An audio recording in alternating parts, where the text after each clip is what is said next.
சிங்காநல்லூர் சட்டமன்ற தொகுதி பீளமேடு பகுதி 3 திமுக சௌரிபாளையம் தேர்வீதியில் கழக தலைவர் மாண்புமிகு தமிழ்நாடு முதலமைச்சர் அவர்களின் ஆணைக்கிணங்க கழக இளைஞரணி செயலாளர் தமிழ்நாடு துணை முதலமைச்சர் மாண்புமிகு உதயநிதி ஸ்டாலின் அவர்களின் அறிவுறுத்தலின்படி தமிழ்நாடு மின்சாரம் மதுவிலக்கு மற்றும் ஆயத்தீர்வைத்துறை அமைச்சர் மாவட்ட பொறுப்பு அமைச்சர் மாண்புமிகு வி செந்தில் பாலாஜி அவர்களின் வழிகாட்டுதலில் கோவை மாநகர் மாவட்ட திமுக இளைஞரணி சார்பில் இந்தி திணிப்பு நிதி பகிர்வில் பாரபட்சம் தொகுதி மறுசீரமைப்பில் அநீதி இழைக்கும் ஒன்றிய பாஜக அரசை கண்டித்து நடைபெற்ற மாபெரும் கண்டன பொதுக்கூட்டத்தில் மாநகர் மாவட்ட திமுக செயலாளரும் முன்னாள் சட்டமன்ற உறுப்பினருமான கார்த்திக் அவர்கள் கலந்து கொண்டு ஒன்றிய அரசை கண்டித்து கண்டன உரையாற்றினார்.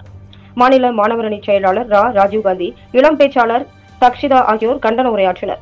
மாண்புமிகு கழக தலைவர் தமிழ்நாடு முதலமைச்சர் அவர்களின் ஆணைக்கிணங்க கழக நிர்வாகிகள் அனைவரும் கீழ்கண்ட உறுதிமொழியை ஏற்றுக்கொண்டனர். உறுதிமொழி: தமிழ்நாட்டின் நலன்களையும் எதிர்காலத்தையும் யாருக்காகவும் எதற்காகவும் விட்டுத்தர மாட்டோம். தமிழ்நாட்டின் உரிமைகளுக்காக ஒன்றுபட்டு போராடுவோம். தமிழ்நாடு போராடும், தமிழ்நாடு வெல்லும், இதுதான் ஒரே இலக்கு. மாநகர் மாவட்ட இளைஞரணி அமைப்பாளர் தனபால் தலைமையில் மாநகர் மாவட்ட இளைஞரணி துணை அமைப்பாளர் மணிகண்டன் வரவேற்புரையில் பீளமேடு பகுதி 3 திமுக செயலாளர் சேரலாதன், 51வது வட்டக்கழக செயலாளர் மணிகண்டன், மாநகர் மாவட்ட இளைஞரணி துணை அமைப்பாளர் பி திருமலை ராஜா, லாரா பிரேம்தேவ், துரை பிரவீன்குமார், கோவை அருண் ஆகியோர் முன்னிலையில் CMS மசூத் நன்றியுரையில் நடைபெற்ற இந்த கண்டன பொதுக்கூட்டத்தில் மாநகர் மாவட்ட துணை செயலாளர்கள் கோட்டை அப்பாஸ், தளபதி இளங்கோ, கல்பனா செந்தில், தலைமை கழக நிர்வாகிகள் VG கோகுல், LPF தமிழ்ச்செல்வன், தலைமை செயற்குழு உறுப்பினர்கள் வே பாலசுப்ரமணியன், ஆனந்தகுமார், பொதுக்குழு உறுப்பினர்கள் உதயகுமார், மணிகண்டன், நோயல் செல்வம், ஆடிட்டர் சசிகுமார், கார்த்திகேயன், பகுதி கழக செயலாளர்கள் துரை செந்தமிழ் செல்வன், நாகராஜ், மாநகராட்சி சுகாதார குழு தலைவர் மாரிச்செல்வன், கழக நிர்வாகிகள், இளைஞரணி நிர்வாகிகள், கழக தொண்டர்கள், இளைஞர்கள், இளம் பெண்கள், திரளான பொதுமக்கள் கலந்து கொண்டனர்.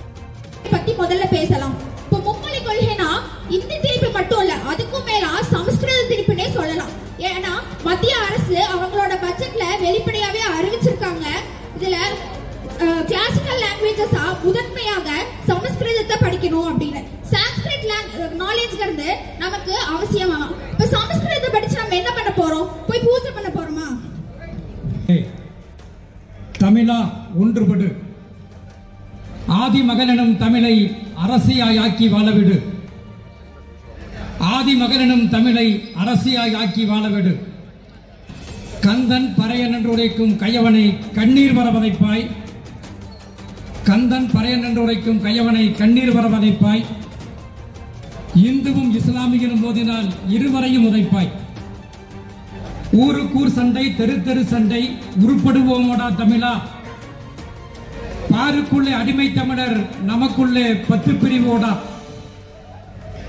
பாருக்குள்ளே அடிமை தமிழர் நமக்குள்ளே 10 பிரிவோடா, தேசம் பலவினும் வாழும் காக்கை குளம் சிதைந்து பிரிவதில்லை, தேசம் பலவினும் வாழும் காக்கை குளம் சிதைந்து பிரிவதில்லை, பேசும் மொழியால் அவை ஒன்று கூடும் பெருமை நமக்கில்லை, பேசும் மொழியால் அவை ஒன்று கூடும் பெருமை நமக்கில்லை, ஒன்று படடா தமிழா உறுதுயிரோட படை நடத்து, ஒன்று படடா தமிழா உறுதுயிரோட படை நடத்து, வென்று கொண்டு வாடா விடுதலை வேண்டும் தமிழனுக்கு எனும் உணர்ச்சி பூர்வமான இந்த கவிதைகளை நினைவுபடுத்தி